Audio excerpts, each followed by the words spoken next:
सलाम एवरीवन, मेरा नाम सिद्रा रजब है और मैं बाय प्रोफेशन एक टीचर हूँ। आज का सीन कुछ ऐसा है कि एक बहुत बड़ी फर्म है जिसके ओनर को अपने पर्सनल ड्राइवर की ज़रूरत है। अखबार में इश्तिहार दिया है, कई सौ लोग आए, कुछ टिके और कुछ खौफो हिरास से वापस चले गए। अब वो खौफ क्या है? वो है एक इंसान का अनकॉन्फिडेंट होना। मतलब इतनी बड़ी फर्म को देखा, अपने आप को इनकेपेबल समझा और वापस लौट दिए। अब सिचुएशन ये बनती है कि जो लोग बच गए हैं उनमें से भी मोस्टली नाउमीद हैं। उन सब की नाउमीदी की वजह एक ऐसा नौजवान है जो इंतहाई केपेबल नज़र भी आ रहा है, कॉन्फिडेंट भी है, उसकी आंखें चमक रही हैं। वो एक जगह से उठता है, दूसरी जगह बैठता है, दूसरी जगह। जो भी शख्स उस नौजवान को केपेबल नज़र आता है थोड़ा सा भी, वो उसके पास जाता है और उससे जाकर सवाल जवाब शुरू कर देता है। मतलब अपने प्रेशर में उसे लेने की कोशिश करता है, या फिर शायद ये उसका इत्मीनान है ज़िंदगी की तरफ। इंटरव्यूअर की तरफ से ये प्रपोज़ल था कि जिसका भी इंटरव्यू होगा वो अगर कोई इमरजेंसी नहीं है तो वापस ना जाए, क्योंकि इसी इंटरव्यू के फ़ौरन बाद ऐलान कर दिया जाएगा कि किसको ड्राइवर चुना गया। वो लड़का चंद एक वीक कैरेक्टर्स को जाकर मशवरा भी देता है कि आप लोग वक्त ज़ाया मत करें, ये जगह आपके शान निशान नहीं है। दूसरे लफ्ज़ों में वो उनको ये बता रहा था कि आप इस जगह के काबिल नहीं हैं। ये तो सब जानते भी थे कि अगर उस क्राउड में कोई उस जगह के काबिल था तो वो सिर्फ वही एक नौजवान था। जब सिर्फ 10 लोग रह गए तो 45-50 बरस के एक बुज़ुर्ग इसलिए कि वो बहुत ज़्यादा बूढ़ा नज़र आ रहा था बंदा, वो आया और आकर बैठ गया। उसे जगह जगह पट्टियाँ लगी हुई थीं और एक हाथ में उसके एक छोटा सा सहारा देने के लिए डंडा भी था।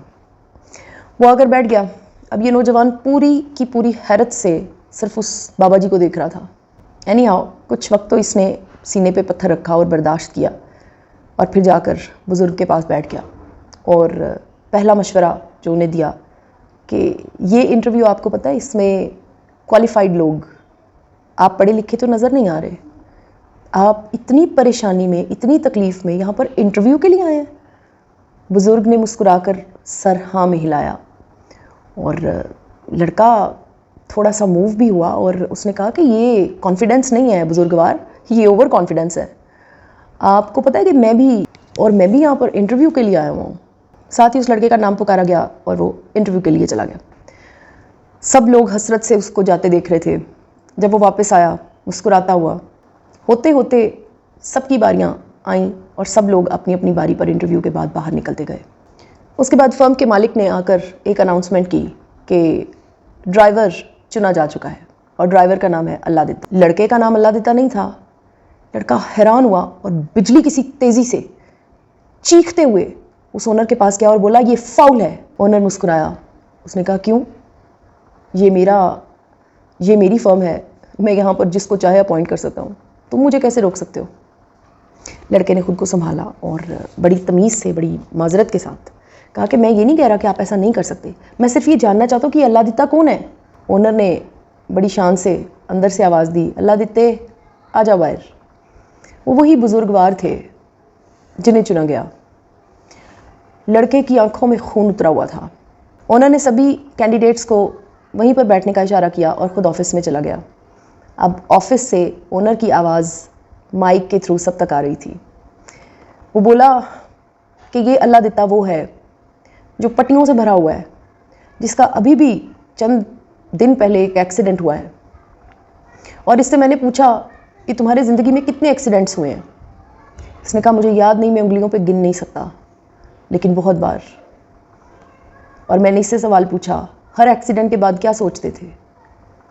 अल्लादित्ता रोने लगा और उसने कहा मैं हर एक्सीडेंट के बाद सोचता था एक वक्त आएगा जब मैं बेहतरीन ड्राइवर बनूंगा और आइंदा इस जगह से एक्सीडेंट नहीं होगा।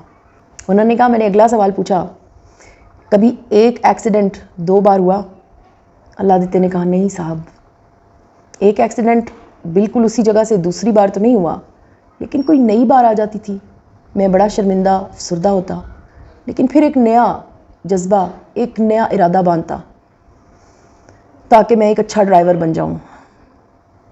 ओनर ने कहा मैंने इसको रख लिया, इसलिए नहीं कि ये कितना काबिल है, इसलिए कि ये कितना तैयार है सीखते रहने के लिए, ये कितना आजिज़ है, ये कितना टूटा और कितना फटा हुआ है।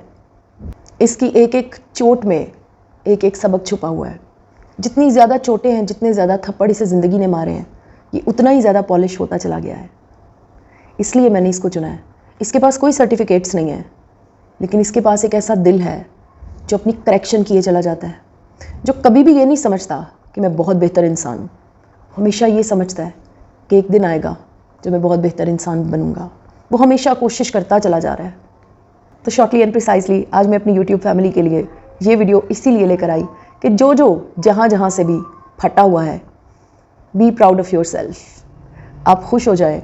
ये मत सोचें कि कितने लोग देख रहे थे आपको फटा हुआ, कितने लोग आपके ऊपर आवाज़ें कस रहे थे, कितने लोग आपको ये याद दिला रहे थे कि आप फट चुके हैं। ये ना सोचें, ये सोचें कि एक एक फटाव आपको मेंट करता चला गया, आपकी रूह पॉलिश होती चली गई।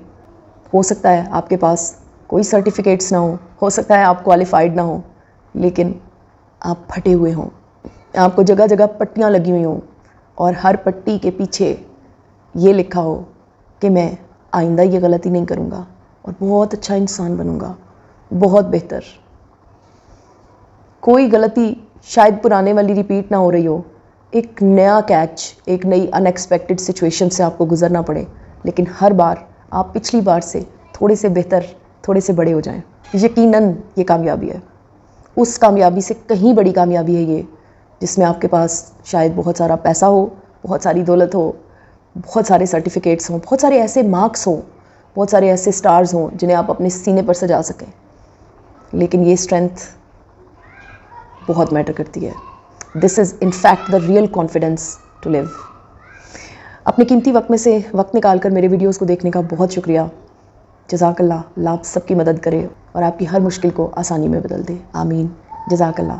अल्लाह हाफ़िज़।